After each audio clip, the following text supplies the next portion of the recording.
What's up, all my Ewoks, Tribbles, Droids, and Wookiees? It's Anna, also known as that Star Wars girl, and in today's video, I will be showing you guys my adventure at San Diego Comic-Con Day 1, so stay tuned. Okay, I just parked, and now I'm on my way to San Diego Comic-Con. So exciting. Unfortunately, the exit I usually go is closed. Man, okay, I can already just say right now, compared to last year, it is not as packed. And I got here about the same time I did as last year. Ooh, well, let's go inside and see how that is. Oh, look at this march. How cool. I'm going in. Wow, hey, Bleach. All right, let's go on some adventure.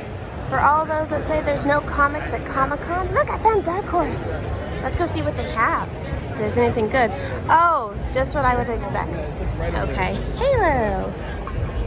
Okay, they got comics over there, but it just looks like a bunch of variant covers. Okay, the Dark Horse booth was a little disappointing, considering you go to look at comics and there's like only a few variant covers and then some SJW stuff. So, there's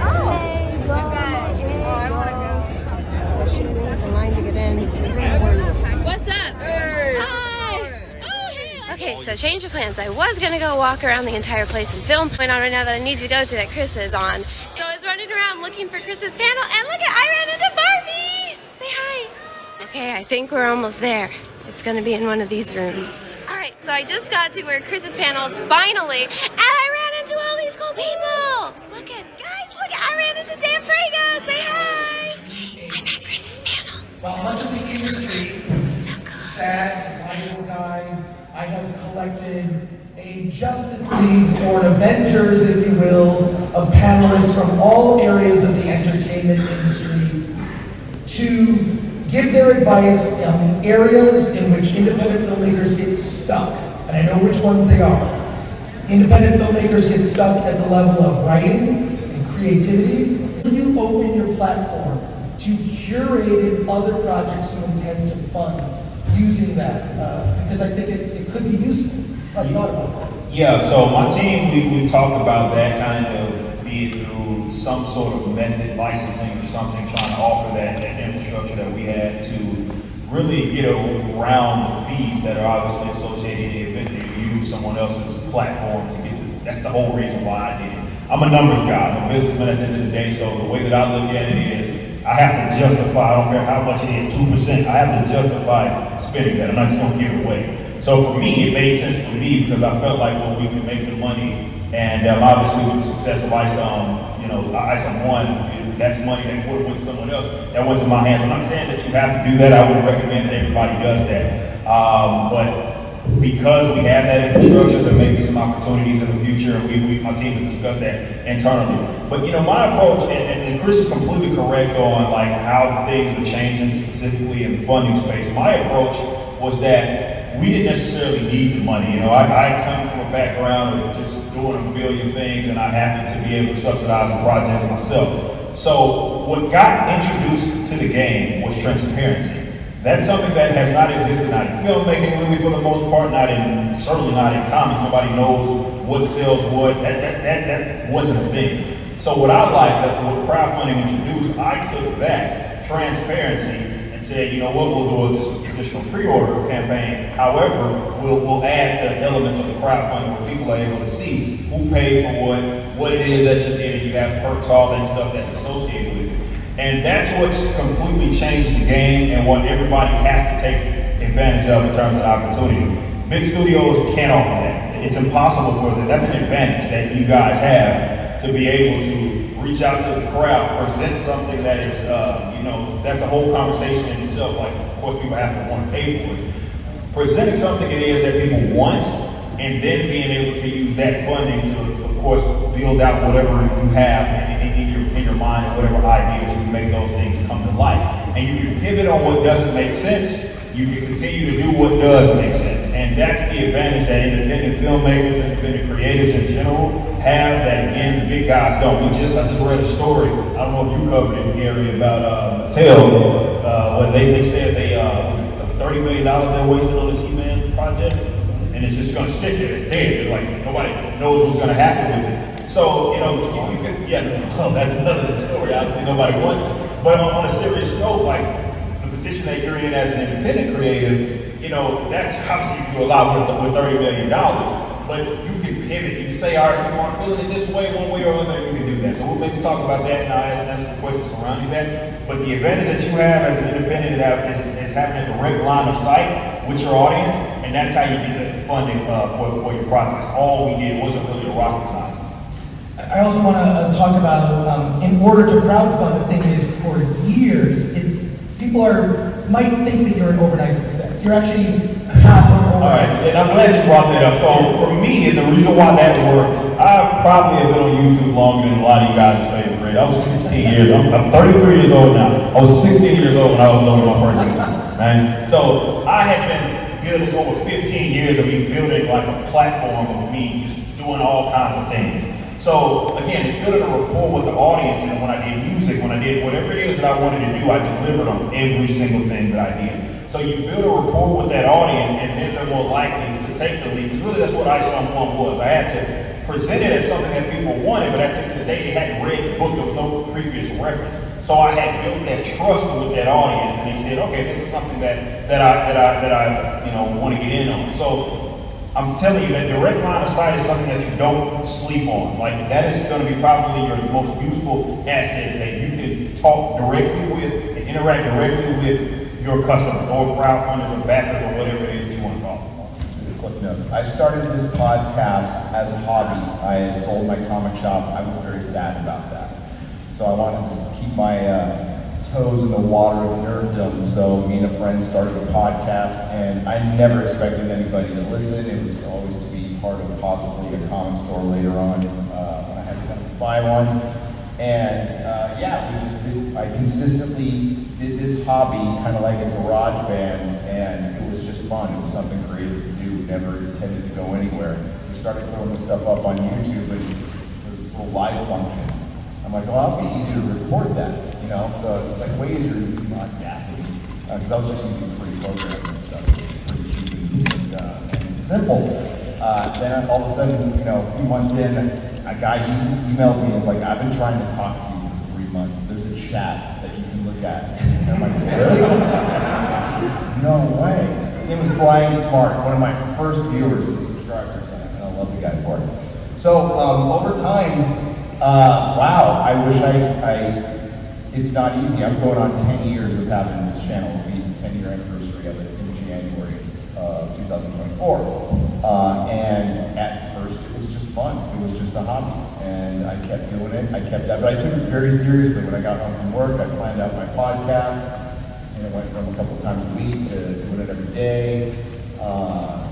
Doctor Who hit. I got a little mad about Doctor Who. That connected with a lot of people. So, and then, what happened to Hollywood has happened to Hollywood, and we're still seeing it now. I think why people like the channel and the team I brought on, because it's not just me, is authenticity. Just always be honest with your audience. I obviously am not afraid to make mistakes. I make them constantly on a live stream. I'm called a boomer for a reason. This is the new form of entertainment. My friend Robert Marvin said authenticity is the currency of the future. Just be real with people. They're not going to always agree with you, but if you're real with them, we see each other more as humans. We have let pop culture particularly divide us. When this was Nerd Mecca. Comic-Con was Nerd Mecca. I loved coming here. I hated that it was gone during COVID. I hated what happened to it. I hated that Hollywood took it over, and I'm so happy that Hollywood is gone this year. And I'm loving it. Audience liked what they saw, and it's because I am honest with them, and I'm also not above them.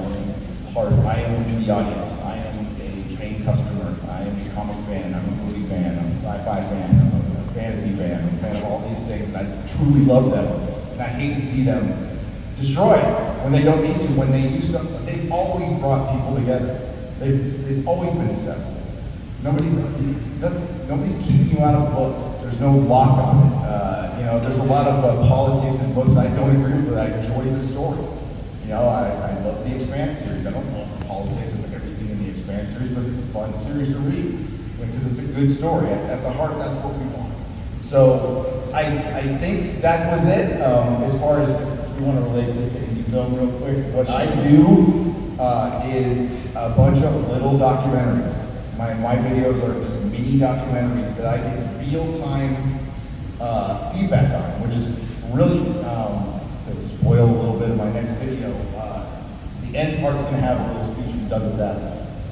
His last interview from over 20 years ago, like 5 days before he tragically died. And somebody asked him, because this man was prophetic, accidentally prophetic, whatever, the man could predict the future. He predicted the internet, he predicted all kinds of things. Well, he used this word interactivity, and it was such a new word back then. He's all, but that's what entertainment is going to be. He's all, and that's what it was.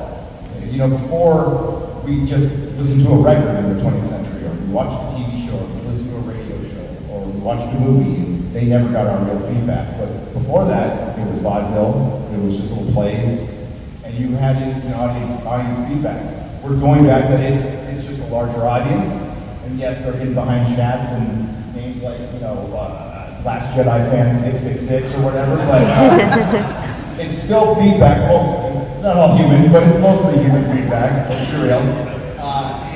And I can make those videos based on the instant feedback I get and read. And yes, you can build the audience, but do not try to build the audience to use them as an ATM. They'll sniff that out, because the audience is smart. A lot of content creators, I'll stop taking too much time. A lot of content creators think they're smarter than the audience. We're dumb. We're mostly dumb. I'm dumb. I'm completely dumb. So if I can do this, anybody can do this. Well, listen to your audience, believe in your audience, they're smart, they're real people, and that's why it's important to go out and meet each other as fans and remember that we're fans at heart. Hope that helps. I'm getting a sense that you self-financed from your comic. Well, I'd love you to elaborate on that and just how you put your stuff Well, yeah, I mean, obviously, you know, I made a lot of money on the way, and I saved a lot of money by the various things that I had done. People that know me, like my band Backwards and everything that we had done with that, YouTube, everything. So I spent all this time, you know, saving the money, and I say, you know what? All right, let's take a leap of faith. It's a great time. Comics are dying right now. We might as well give it a shot. And then I went and I started like scoping the scene. And I think it's the important thing if you're gonna do film. If you have deficiencies, you need to have a team of people that can cover it, right? You don't have to be able to do everything. I'm a good businessman. I'm an artist in the sense that I can be creative, and I'm a visionary. There's other things that I fall short. So I have a team. You know, I have like, you know, Brandon running my operations. I have other guys that are part of my team to help me, and that's what I spend a lot of time doing, scoping, right? So then everything else was easy. So that even applies to like the creative stuff. You know, the creative stuff, it was like working with Gabe and Cliff. He's an industry veteran. These guys have been around the block, right? And you'd be surprised, and probably it's like this in film as well. These guys aren't making as much as you like to think that they're making. So just when you think, well, I can get a serious talent that is going to elevate not just get the talent just for the sake of getting it, but I can elevate the brand with the talent, and they're really affordable, right? Like it can't happen, and definitely now everybody's looking for work. So, you know, scoping the scene and getting people to work with you that know what it is they're doing was a big part of how I was able to make the dollars make sense.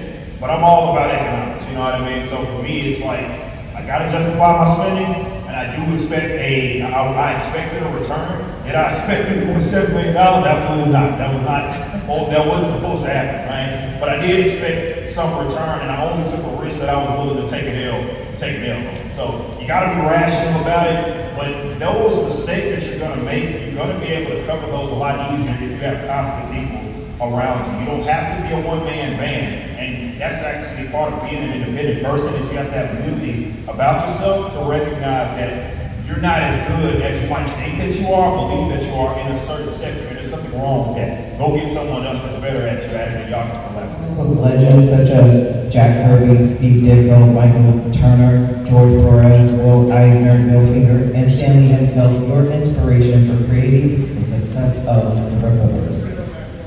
Well, I would say creatively, I mean, obviously I'm going to take something from those are all material that I grew up with, right? The difference though, and I think this is important, the opportunity that I have right now is not the opportunity that they had, okay? Like, a lot of those, unfortunately, they were in poor economic situations, some of the greatest comic book creators were in poor economic situations, because that's just kind of how the industry was.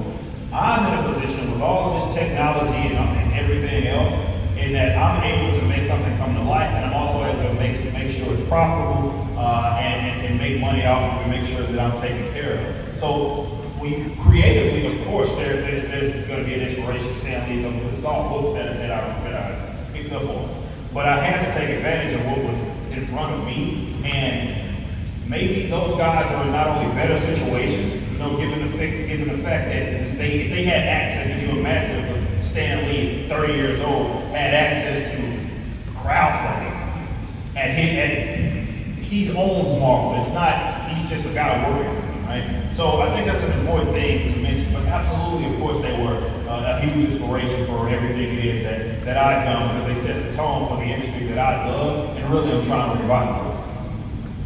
I'm trying to sell yourself, right? Just be who you are, man. I know that's a little generic to say, but no one wants to talk to a phony. And believe me, along with Chris, I have dealt with a lot of celebrities, and I hate talking to all of them. Most of them, I should say. The ones I enjoy talking to, we don't even talk about the business. You know, we just talk about other things, right? I'm not saying you have to pretend, but just try not to sell. You know what I mean? Don't sell, just be. Like, it is Zen, like Chris said. It is Zen. Be. And if you're in a situation where there are other people in the industry, you know, be friendly, talk. But don't push.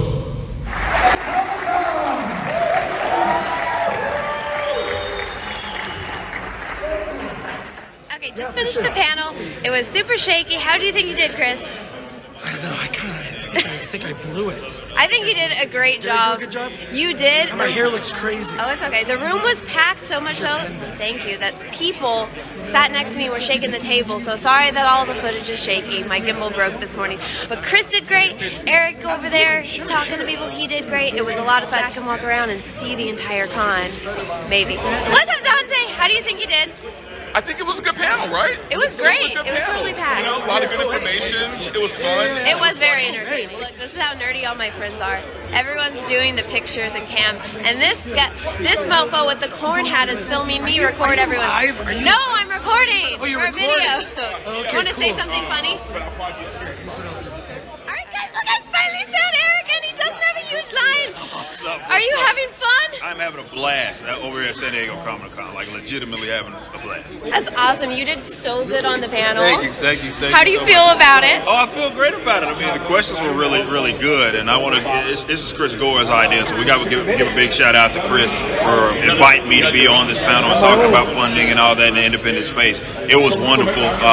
Again, the questions were great, and hopefully we helped some people out today. Best part of it was the entire room was so packed that it was like crowded like penguins. So all the haters that are giving you shit on Twitter right now, smallest violin in the world for your fifis, because so many people showed up for this guy. Yeah, it was packed in there like wall to wall with some people that didn't have any space to sit in the chairs. It was wonderful, man. So again, big shout out to all the supporters that came out here and showed some love. Okay, so the panel was great, and now we're finally going back to the floor. So I might be able to make it to at least one of the sides of Comic-Con and see it. Let's go. Oh my gosh! Okay, I finally made it back onto the floor of Comic-Con. We'll see if we can actually see some comics. Oh look, there's some. They're like thousands and thousands of dollars though. Oh look, more comics. Finally, I found the comic side of Comic-Con. It's Jeffrey the Drop, and then right here is my favorite webtoon. Oh my god, I didn't know Rachel was here. How cool. Hey Barbies.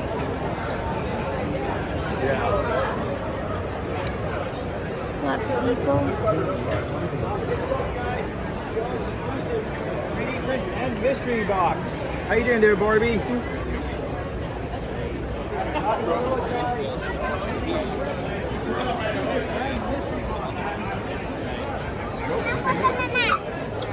Look who I found. Everyone at the booth.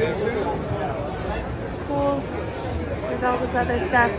Oh my gosh, this is cool. Look at this Darth Maul. So look at this booth. All right, so it is almost the end of San Diego Comic-Con day 1. I didn't really get to see much because I ran into people and started talking because I go and gab and all that fun stuff. But it was a great day, great panel, huge turnout. I had so much fun and I can't wait to come back tomorrow. So guys, thank you so much for watching. Let me know down in the comments below if you guys liked this video.